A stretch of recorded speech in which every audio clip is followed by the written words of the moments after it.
Hey guys, I'm Dr. Matt Geller. I'm here with Dr. Eric Botts. He is the immediate past president at Energize and also the owner of OBC Billing Specialists. Awesome to have you here. Well, thank you, man. Yeah. Really appreciate the offer. Of course. So, corporate optometry, is it still a viable career option? What's going on with it now? I mean, you've got your thumb on the pulse of this, of the field.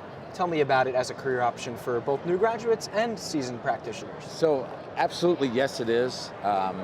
It's changed so much. I started 27 years ago. It is so much easier to get started. It's almost a turnkey format now.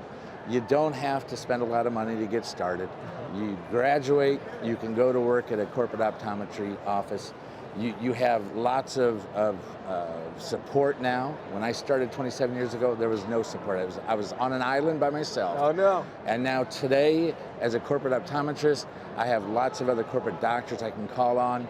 I have the support of the Energize Association, which is really designed to help corporate optometrists build a medical practice in a corporate location.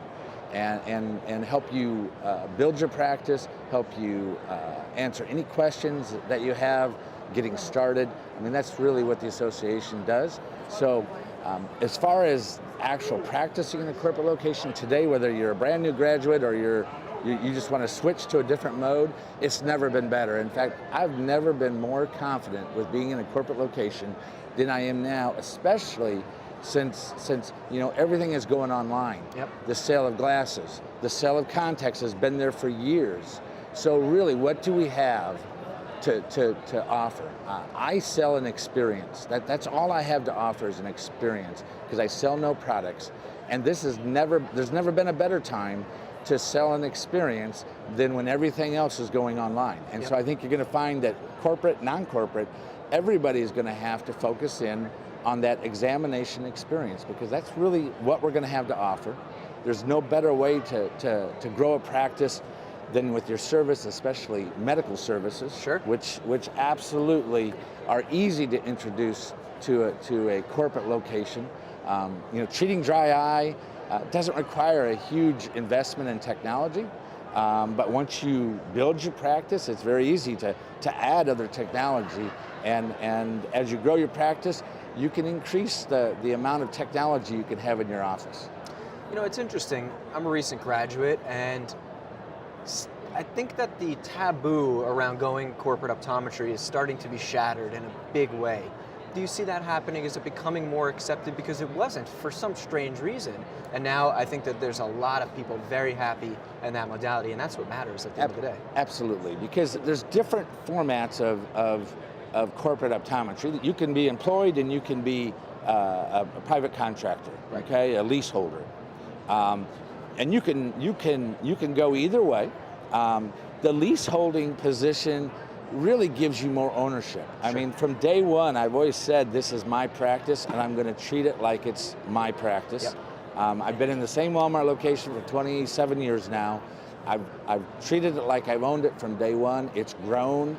It's become a huge practice. Lots of medical care that I'm able to provide because I have that mindset that this is mine. I own the practice and I'm going to treat it just like that. For folks that don't know or have preconceived ideas about corporate optometry or perhaps exactly what you're doing, what you've been doing for 27 years, what are those common misconceptions? Of course, you have the idea that you have to see so many patients a day. It depends on who your corporate partner is as to whether or not you're employed. But right. as a non-employed leaseholding optometrist, I set my own hours, I set my own fees. Mm-hmm. I do whatever procedures I want to do. I do all the medical procedures that you're going to find in any office: OCT, camera, keratograph, DEP, ERG, Ooh. Maculogics, new AdaptX. I mean, I do all those tests because my patients deserve the best technology I can give them. Absolutely. It's very fulfilling to be able to take care of my patients the way I want to take care of them. There's nobody telling me how to practice optometry. Yeah.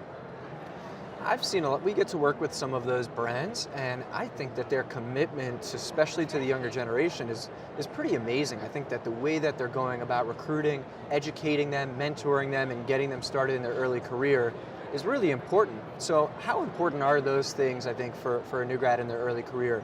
Just having that support. So a new grad coming out of school has great clinical skills. I have multiple locations, so I've added new grads several times over the last few years.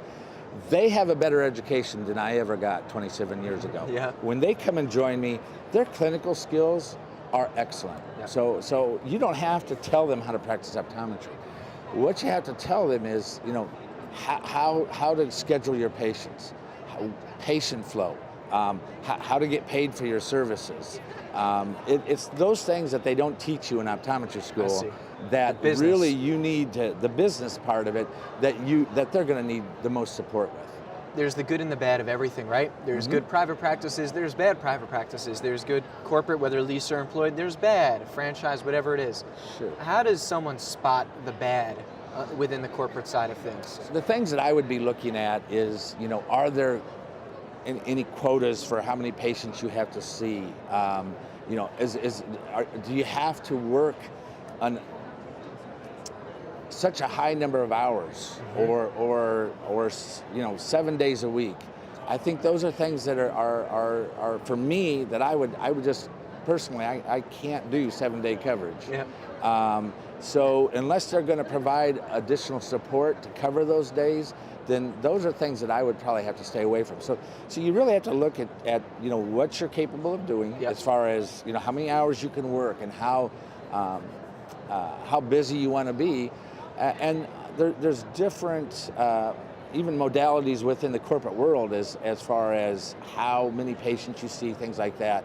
And you have to decide also do you want to take the risk of being self-employed and have all of your income based on what you generate as a doctor versus a guaranteed salary? Yep, risk and reward. To me, the risk for being your own doctor, being your self-employed, to me has been well worth it over the years, because my practice has grown so fast and so big that if I were at a salaried income, I would have been limited income-wise for probably the last 15 years of my career. Yep. And so for me, the right choice was definitely to do a lease where I can call the shots. Yeah. One is a linear curve, and the other is an exponential one. Absolutely. Framed a different way, what are some of the things that would be that are beneficial or that they should be attracted to about that role? So, especially starting right out of school, you have really no financial risk. You're already coming out with a lot of debt. At least I did. Me too. You don't have to go out and incur a whole lot more debt. Right. It's like I said earlier, it's really a turnkey operation. You start showing up, you can start seeing patients. That, I think, is a huge advantage. In some of the modalities, you can hire your own staff, which can be a good and bad. I mean, initially, it's a little tougher to hire staff because you've not done it before. But once you have a little experience behind you, you can choose your own pre-testers, and you can choose the people that are going to help you with patient flow. I think that's a huge benefit, to be able to decide who I'm working with. Yep. So with Energize, actually, this is a formed organization to provide resources, education, and everything that a corporate OD would need. Give me a small snippet on that, so that ODs out there can get involved. Energize really came about because so many corporate doctors feel like they're on an island by themselves, which I did for many, many years. And Energize really decided it's time to unify corporate optometrists, bring them together so that they can share ideas, or as I like to say, steal ideas, because some of the best ideas I have in my practice, I've stolen from other doctors, and it's usually from other corporate doctors that I sit with, I have a drink with, dinner with, enjoy their company, and we talk about practice. Sure. And then, of course, we have education, and we try to, for example, our dry eye initiative right now is trying to teach doctors in a corporate location how to develop a dry eye clinic. Right. And it's actually much easier to do than what you would think, but without a little bit of knowledge, a little bit of prompting from doctors who have done it before, some doctors will be afraid to make that step, but we are going to hold their hand through it, give them all the support that they need. The latest thing that we just came out with, and I was showing it to you earlier, is we just came out with our peer-reviewed journal. Yep. For corporate optometrists, written by corporate optometrists. That's great. And I think that really shows where we're headed. As a part of the profession, corporate optometry provides such excellent patient care. That can't be overlooked. I think that there's a lot of preconceived ideas that corporate is not the way to go, and that seems to be the predominant thought that's out there. And when I dug deeper and found that people absolutely love their time in that position.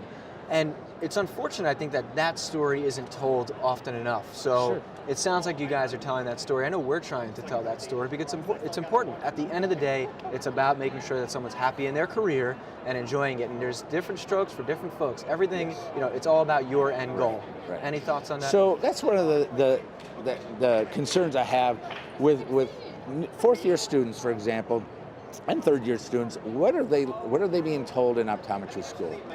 I think they need to be told the whole story. They need to be told the truth. Correct. So that they understand what their choices are. Because you're right, corporate optometry, it's not for everybody, but it's a place where other doctors will absolutely thrive. And I'll be the first a lot of happy one people there. to admit, when I started 27 years ago, I told my wife when we moved to Macomb, started this vision center at Walmart, I don't know how long we're going to be here, but this is where we're going to start. Yep. Okay? And obviously, I'm still there. Okay? So at the time, I thought I can start this. I can always move on to something else, and that at the time was what I thought I'd do. But as you get into it and you find out, this really works for me. It works for my lifestyle. Good. And it allows me to take care of patients. It allows me to put my focus where it needs to be, which is on patient care. That's one of the reasons why I chose corporate practice to begin with, is I wanted to focus on patients, providing them eye examinations, and not so much on selling them products. That really wasn't my focus. So that is one of the huge advantages, I think, of a corporate location is you can focus on what you went to school for, okay? And if being an entrepreneur and selling all of the products that go with a non-corporate practice is what you want, then you can do that as well. Or honestly, you can also do that as, for example, as part of the Pearl franchise, even as part of the corporate practices, the different corporate practices. There's so many different ways that you can make it work for you. Love it.